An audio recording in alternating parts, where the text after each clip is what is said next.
Today, I want to talk to you about under new management. We know that God is building up the new and putting things back together. Again, that has maybe even fallen apart in many people's lives in this season. This time, He is building His way. We are not going to be building our way. We are wanting and looking, God's people that are really meaning business with Him.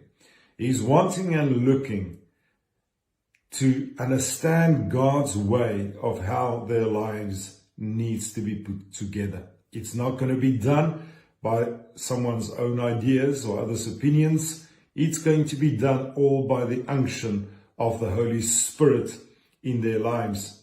Now, some of you have been living in a dark place, and you've become accustomed to not see clearly. And some of you has maybe come out of a dark place, and you are just thankful that you are being able to see more clearly and to understand what the Lord is doing and having His insight and His counsel, and also experiencing His advice in your life. But I want to say this to you. A dark place is never permanent.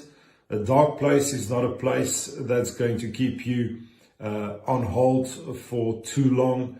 The Lord is bringing His people out of murky waters. He's bringing His people out of places that has been constricting them, restricting them, and where mismanagement has taken place. God is restoring His people in this time and in this hour, and He's bringing them into a place where the light is shining.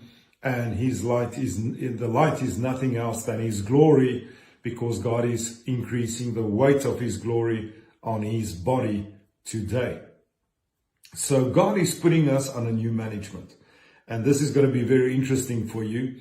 And again, just hold on to the end, because I always keep the end the best for the last.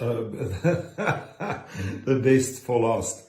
And you will really see what the Lord is sharing this evening, if you allow to catch yourself to catch everything that the Spirit is dealing with in this time.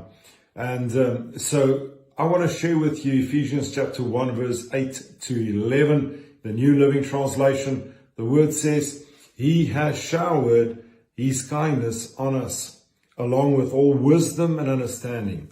And my word, don't we need wisdom and understanding the days we live in? We need His insight. We need His perspective on things. And we need to walk in His counsel, not to survive, because God has not called us to survive. God has literally called us to stay in a position of victory, but also in a place where we continually expand, and in a place where we can fill the capacity that God has formed over the years in our lives. He's limitless, we are limited, and that's why we do go through seasons of stretching. We do go through seasons where we think we're in a dark place for too long, but even in the darkest places, God always provides, God always takes care of us, God always watches over us. And